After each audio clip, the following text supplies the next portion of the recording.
considerar las etapas de la lectura. ¿Cuál es el error que cometemos todos, incluso cuando somos adultos, cuando leemos para aprender? Ojo que tiene que ver con la lectura para aprender. Quizás no tanto para la lectura de entretención o la lectura informativa de leer, por ejemplo, el periódico, ¿ya? O el diario. La lectura para aprender o académica que se llama, debiese tener 3 etapas. Estoy pensando que yo le di un texto, una guía a mis estudiantes que tienen que leer, porque después les voy a hacer un control, por ejemplo. Lo que yo tengo que hacer es, yo como profesor o profesora, guiar esas etapas, ¿ya? Y son 3. El antes de la lectura o prelectura o lectura exploratoria, como se llama también, el durante la lectura y el después o postlectura. ¿Por qué es importante hacer estos 3 procesos? Porque voy a trabajar no solamente la comprensión de lectura, que es lo que me interesa a mí, que es cierto que si le doy una guía o un libro al alumno, la lea. ¿Ya? No estoy pensando, vuelvo a repetir, en la literatura, por ejemplo, sino más bien lectura de conocimiento, de disciplina, ¿ya? Donde tiene que aprender definiciones, recordar hechos, recordar fechas, etc. Entonces, ¿por qué es importante este proceso? Por varios motivos. El primer motivo tiene que ver que la lectura de conocimiento es más compleja, por lo tanto requiere mayor capacidad de concentración de parte del individuo y por supuesto mayor comprensión de lectura y mejor memoria, ¿cierto? Porque por un lado tiene que entender, por otro lado tiene que recordar y por otro lado cuando tenga que dar la prueba o exponer va a tener que aplicar, ¿cierto? Esas son las variables, ¿cierto? Es aprender, recordar y aplicar. Como a veces esa es mucha información para una sola persona y entendiendo que hay muchos distractores a mi alrededor, es que lo otro que yo tengo que lograr es que ese alumno, alumna o yo mismo adulto me concentre en el texto, ¿no?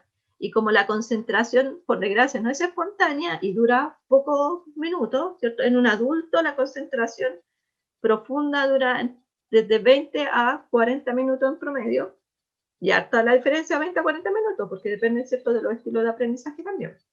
Piense que para un niño o una niña es más complicado estar tanto rato concentrado.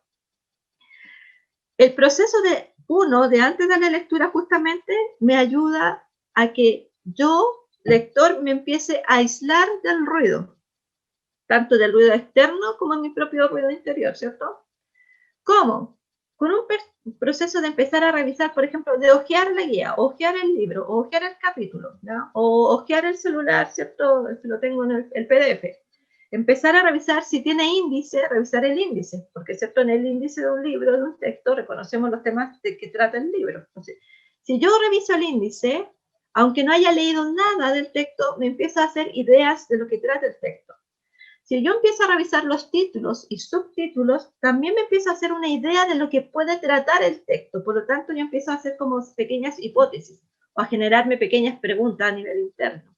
Si además reviso las palabras que están destacadas, por ejemplo, una palabra que esté en negrita o en una letra superior o subrayada, también empieza a llamar la atención de mi cerebro y yo inevitablemente me empiezo como a aislar del resto, ¿ya? Por supuesto que si tiene imágenes, gráficos, figuras, tablas, etcétera, con mayor razón. ¿Ya? Esta lectura exploratoria me ayuda primero a figurarme de qué trata el texto, por lo tanto ya empiezo a motivar mi cerebro, por un lado, y también, como le dije, el primer proceso de atención, para que yo después pase al segundo nivel, que es concentrarme en la lectura. ¿Ya? Entonces, ¿cuánto demora estos minutos? O sea, este proceso debe durar unos 5 minutos. Estoy pensando que en el aula, ¿se acuerdan que yo les dije que una buena estrategia para desarrollar hábitos es, por ejemplo, dar unos 10 minutos de lectura silenciosa, 5 o 10 minutos partiendo la jornada de clase? Y uno dice, pero qué difícil, porque uno llega y entre saludar a los alumnos, que se sienten, que guarden silencio, que ordenen sus cosas, que guarden silencio, y ahí pasan varios minutos. Y después además le voy a pedir que se concentren y estén en silencio. Por supuesto que seguramente el primer minuto de que sacan en la guía o saquen el libro, van a estar hojeando el libro, dando vuelta a la hoja, uno va a estar haciendo ruido por allá porque se le cayó el cuaderno, el lápiz, qué sé yo. Entonces, esos minutos de lectura o prelectura justamente ayudan a evitar que que algunos partan concentrados y otros menos concentrados, ¿ya? Como dice ahí en la etapa 1, esto permite un acercamiento a la lectura, al tema de la lectura, y por supuesto que permite de manera muy general a veces, o muy incipiente, generar ciertas ideas, ¿ya? De qué trata el texto y despertar el interés en el texto, ¿ya? En el texto. Ahora, buena clave es para aquellos chicos que no les gusta leer o que se desconcentran fácilmente, que en este proceso de hojear el texto, de mirarlo, que quizás pedirle que en un cuaderno vayan anotando algunas palabras que le llamen la atención de lo que vieron, ¿ya? O que se hagan una pregunta, una o dos preguntas en cuanto a ese hojear, esa lectura. ¿Para qué? Para que esas preguntas se vayan o no respondiendo en el texto después, ¿no? La etapa 2 es el durante la lectura, que es el proceso que hacemos todos, que es la lectura como tal, ¿cierto? Que es leer de manera reflexiva y analítica, con la intención de captar la mayor cantidad de ideas, entender la relación entre una idea y otra, ¿ya? Que si hay una idea que no entiendo, una frase o una idea o palabra que no entendí, la tengo que volver a leer. Si es una palabra nueva para mí y no conozco su significado y no soy capaz de deducirla en el contexto, buscar lo que significa esa palabra, ¿ya? Cuando uno lee académicamente hablando, sobre todo, uno no puede ir avanzando si no entiende. Bueno, y ahí está la asesoría del profesor o profesora, ¿cierto? Para ir quizás resolviendo algunas inquietudes del estudiante mientras lee. Es importante que en este proceso el estudiante vaya subrayando la idea más importante, ¿ya?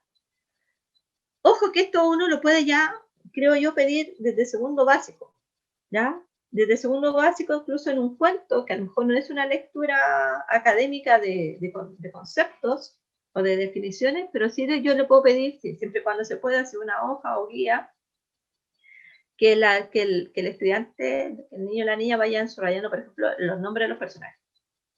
¿Cómo se llama el personaje? Que lo subraye. Si menciona el lugar o donde se está desarrollando la acción, que subraye el lugar, que es un lago, es una plaza, es una casa, es la escuela, que vaya subrayando esas palabras muy sueltas, obviamente para el niño de segundo año, pero que sí logre empezar a generar ese hábito de subrayar aquello que a él le parece más importante. Al principio quizás nosotros le vamos a tener que decir, mira, lo más importante de este texto es el nombre del personaje, el lugar, qué sé yo. Después esto se va generando de manera más espontánea, ¿ya? Esto que al principio es un proceso que demora, porque el empezar a leer reflexivamente y analíticamente y empezar a subrayar va a demorar mi proceso de lectura, no lo va a apurar. Me voy a demorar más en leer, pero me voy a asegurar de que esa persona está leyendo de manera más consciente y por lo tanto de manera más reflexiva, ¿ya? Este proceso de subrayar ideas, como dice ahí, conceptos principales, le va a ayudar además para recordar la información que subrayó y después cuando quiera repasar o estudiar, lo optimiza el tiempo, ¿ya? Esto es lo que muchas veces no hacemos. Y me incluyo como adulto, quizás de leer paso a paso, analíticamente, si no entendió una idea, la vuelvo a leer para recordarla, ¿ya? La etapa 3 de la lectura tiene que ver con un post-lectura. O sea, profesora, profesor, ya terminé de leer la guía, ¿qué hago? ¿Me quedo de brazos cruzados? No, porque lo más seguro que la memoria, que es frágil, y el cerebro, que está atacado por millones de distractores que a lo mejor son mucho más interesantes para mi estudiante que lo que él leyó, tengo que hacer algo con esa información que él o la alumna leyó. Entonces, lo más importante es que logre registrar esa información. ¿Cómo va a registrar esa información de lo que leyó? Infinitas posibilidades, desde hacer un resumen, una síntesis, pedirle que haga un esquema, un mapa conceptual, un mapa mental, que haga un cuestionario, o yo le hago un cuestionario de la guía, qué sé yo. Hay muchas maneras de resolver ese post-lectura, ¿ya? Al principio uno como obviamente cuando uno estoy con los más chiquititos, yo le impongo eso, yo le digo lo que tiene que hacer, haga un esquema, haga un mapa conceptual, responde las siguientes preguntas, haga un dibujo, haga una composición. Sin embargo, la idea es que después, cuando van creciendo, ¿cierto? Cada uno descubra qué método o qué técnica, perdón, le es más útil a esa persona. Y ahí volvemos a los estilos de aprendizaje. Por ejemplo, para el estilo visual de aprendizaje, quizás le va a ser mejor hacer un esquema o un mapa conceptual, un dibujo, por ejemplo, de lo que leyó, porque es más visual. En cambio, el kinestésico le va a ser más útil escribir un resumen. ¿Por qué? Porque en el estar escribiendo va a mejorar la memoria. En cambio, el auditivo, que hay siempre, el auditivo siempre como que no haya qué hacer con lo que leyó. El auditivo se puede grabar haciendo un comentario, le puede comentar al compañero lo que leyó, le puedo pedir que al final de la lectura hable en voz alta para el curso y explique lo que él leyó, porque él al escucharse a sí mismo refuerza su memoria. ¿Ya? ¿Cierto?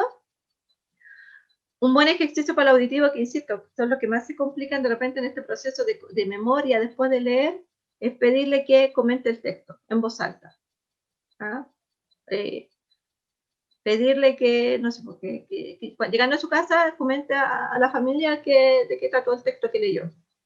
Es una manera de mejorar la memoria para él. Para los otros es más fácil que sea un esquema, un mapa conceptual, un mapa mental, escribir un resumen, etc. Estas 3 etapas, profesores, en las que nosotros tenemos que fomentar, sobre todo con los más grandes, ¿ya? Cuando estamos enseñándole materias más específicas, ¿ya? El arte de la lectura, primero, como vuelvo a repetir, para hacer una revisión general del texto, para que la persona capte de qué podría tratar el texto. Y también para empezar a que esté atento a la lectura y se empiece a enfocar en el texto y se empiece a aislar del ruido externo e interno. ¿Ya? ¿Para qué? Para que la etapa 2 esté lo más concentrado posible. Y la etapa 3 es más bien una etapa para la memoria, para el recuerdo, para que se consolide el aprendizaje en mi mente. Porque de lo contrario, si solamente yo leo una materia y después no refuerzo esa información, voy a recordar muy poco al pasar los días. ¿Ya? Al pasar los días voy a olvidar y viene la famosa curva del olvido, que si yo no repaso nada, a los 30 días ya voy a haber olvidado más o menos el 90% de lo que leí o aprendí en una clase. ¿Ya? Ese es el proceso de antes, durante y después de la lectura.